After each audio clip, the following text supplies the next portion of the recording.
आप सभी को प्रेज द लॉर्ड। आज हम भजन संहिता और उसके 37 चैप्टर से बाइबल रीडिंग स्टार्ट करेंगे और उसके बाद लूका रचित सुसमाचार और उसके 24 चैप्टर तक बाइबल रीडिंग करेंगे। मैं फ्रांसिस जोसेफ और मेरी पूरी टीम की तरफ से मैं आप सभी का बाइबल रीडिंग हिंदी ऑडियो में स्वागत करता हूँ।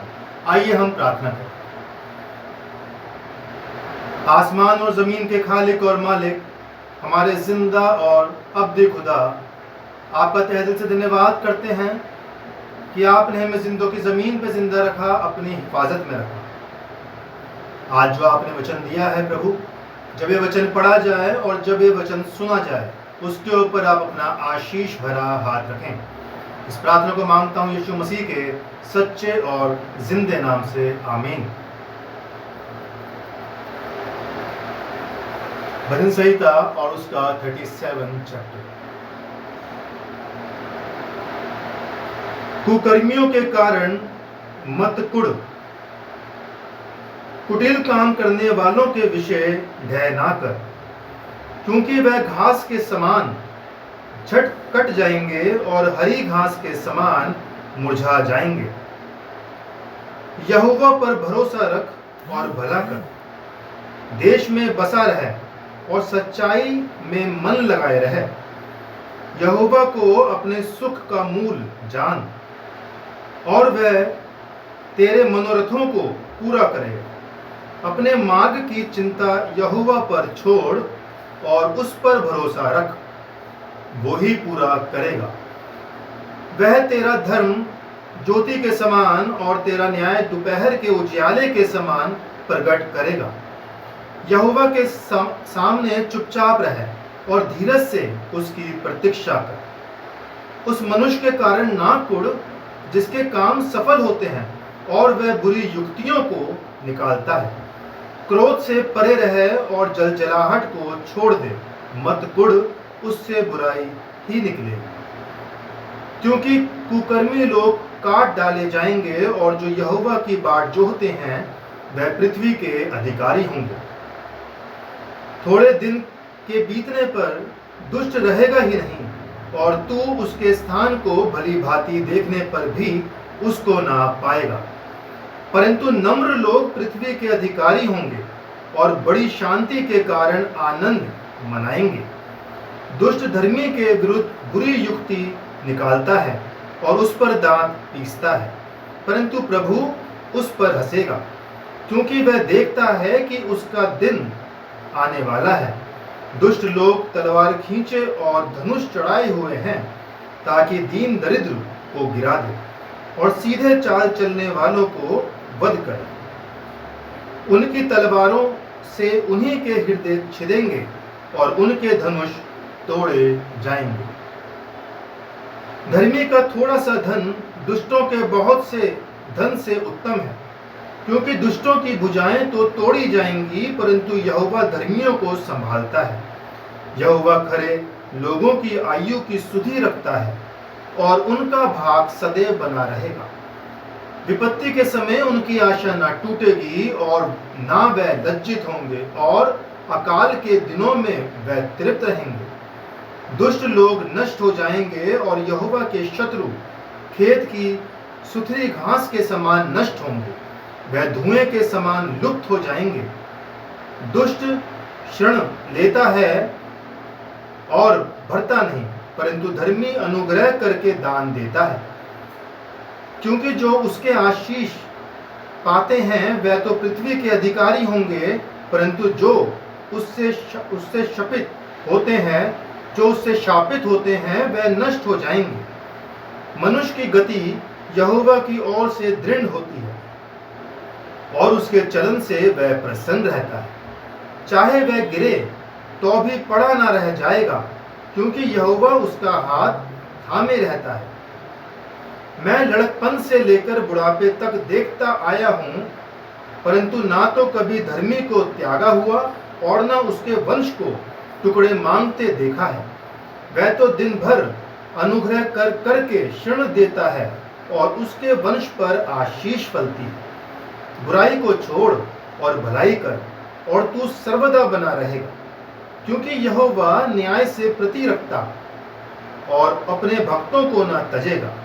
उनकी तो रक्षा सदा होती है, परंतु दुष्टों का वंश काट डाला जाएगा। धर्मी लोग पृथ्वी के अधिकारी होंगे और उसमें सदा बसे रहेंगे। धर्मी अपने मुंह से बुद्धि की बातें करता और न्याय का वचन कहता है। उसके परमेश्वर की व्यवस्था उसके हृदय में बनी रहती है, उसके पैर नहीं फिसलते। दुष्ट धर्मी की ताक में रहता है और उसे मार डालने का यत्न करता है। यहोवा उसको उसके हाथ में ना छोड़ेगा, और जब उसका विचार किया जाएगा तब वह उसे दोषी ना ठहराएगा। यहोवा की बाट जोहता रहे और उसके मार्ग पर बना रहे, और वह तुझे बढ़ाकर पृथ्वी का अधिकारी कर देगा। जब दुष्ट काट डाले जाएंगे तब तू देखेगा। मैंने दुष्ट को बड़ा पराक्रमी और ऐसा फलता हुआ देखा, जैसा कोई हरा पेड़ अपने निज भूमि में फैलता है। परंतु जब कोई उधर से गया तो देखा कि वह वहां है ही नहीं, और मैंने भी उसे ढूंढा परंतु कहीं ना पाया। खरे मनुष्य पर दृष्टि कर और धर्मी को देख, क्योंकि मेल से रहने वाले पुरुष का अंतफल अच्छा है। परंतु अपराधी एक साथ नष्ट किए जाएंगे, दुष्टों का अंतफल सर्वनाश है। धर्मियों की मुक्ति यहोवा की ओर से होती है, संकट के समय वह उनका दृढ़ गढ़ है। यहोवा उन्हीं की सहायता करके उनको बचाता है। वह उनको दुष्टों से छुड़ाकर उनका उद्धार करता है, इसलिए कि उन्होंने उसमें शरण ली। इसके बाद हम पढ़ेंगे लूका रचित सुसमाचार और उसका 24 चैप्टर।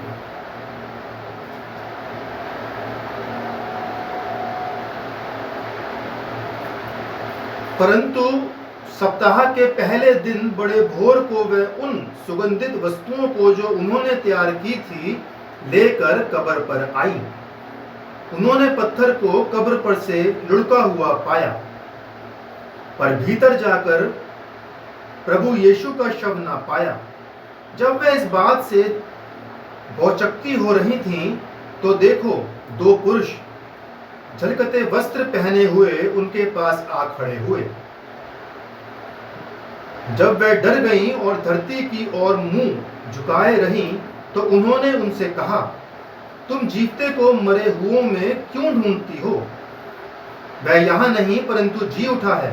स्मरण करो कि उसने गलील में रहते हुए तुमसे कहा था, अवश्य है कि मनुष्य का पुत्र पापियों के हाथ में पकड़वाया जाए और क्रूस पर चढ़ाया जाए और तीसरे दिन जी उठे।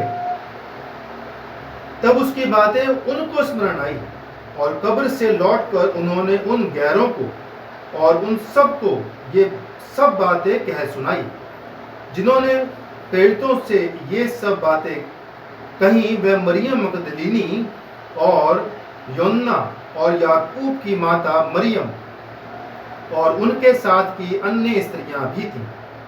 परंतु उनकी बातें उन्हें कहानी सी जान पड़ी, और उन्होंने उनकी प्रतीति ना की।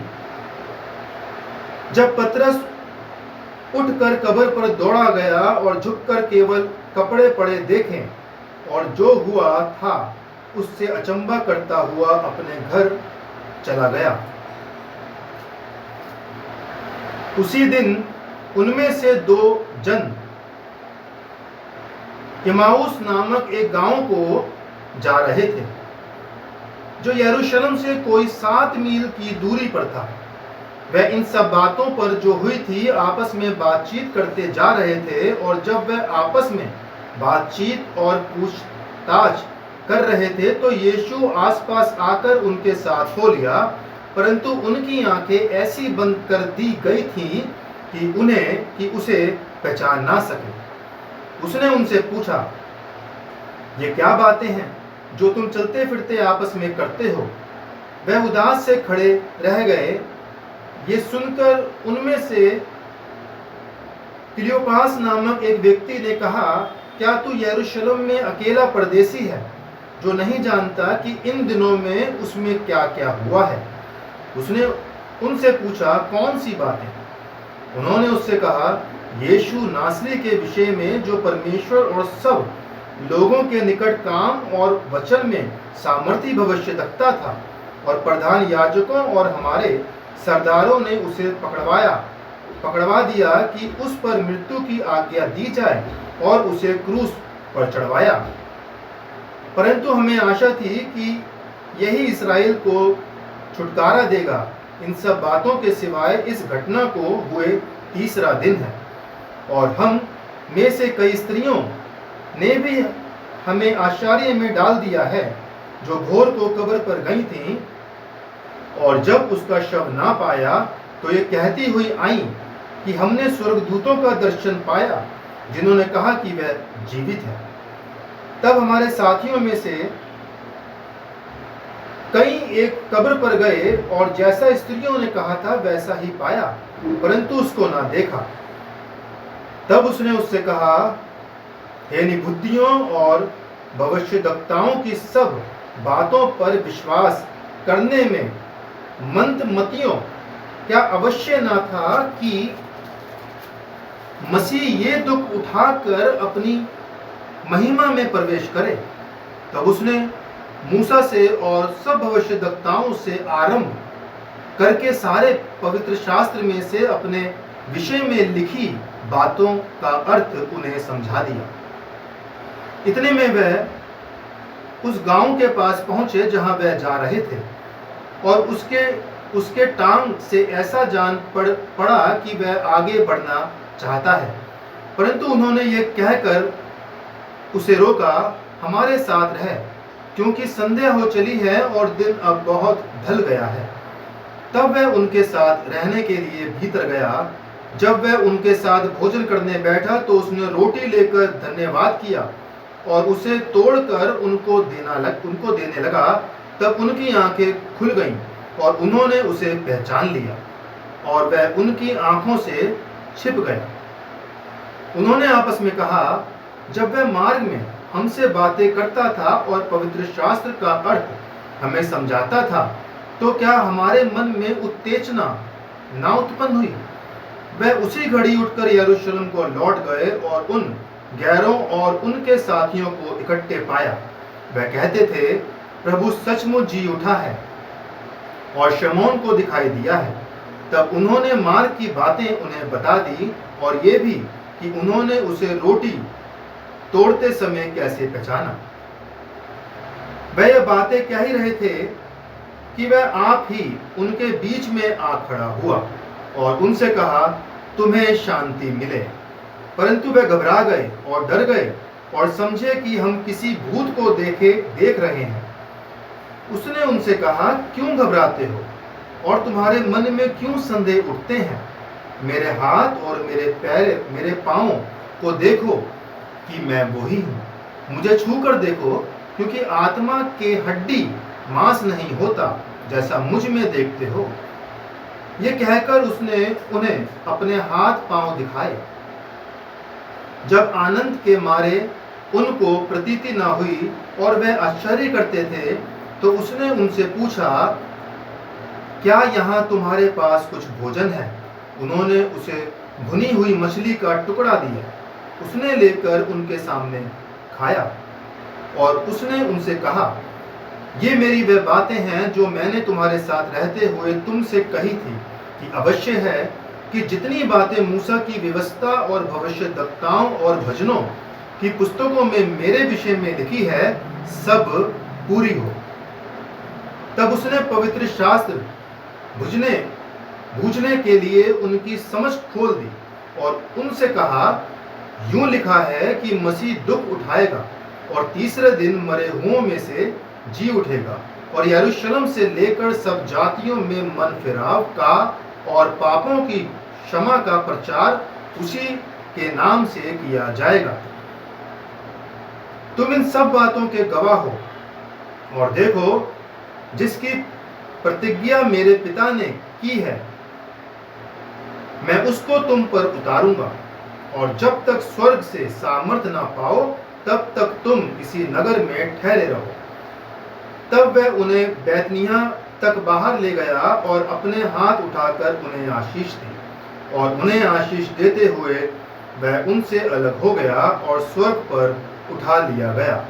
तब वह उसको दंडवत करके बड़े आनंद से यरूशलेम को लौट गए, और वह लगातार मंदिर में उपस्थित होकर परमेश्वर की स्तुति किया करते थे। परमेश्वर अपने वचन के पढ़े और उसके सुने जाने पर अपनी बहुतायत से आशीष दे। आमीन।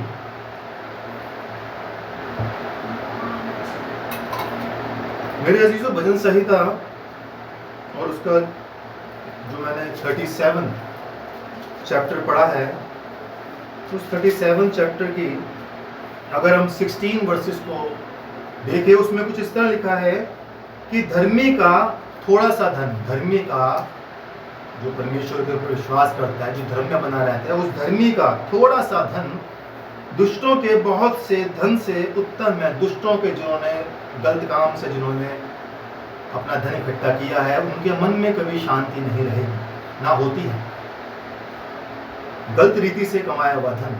लेकिन जो परमेश्वर पर विश्वास करते हैं, जो धर्मी है, अगर वो थोड़ा भी कमाते हैं, उनमें उनको थोड़े में भी खुदा बड़ी बरकत देते हैं, और उनके मन में बहुत शांति रहती है, क्योंकि उनकी ज़रूरतें बहुत कम रहती हैं। वो परमेश्वर से मांगते हैं हर चीज़ और खुदा उनको देता है।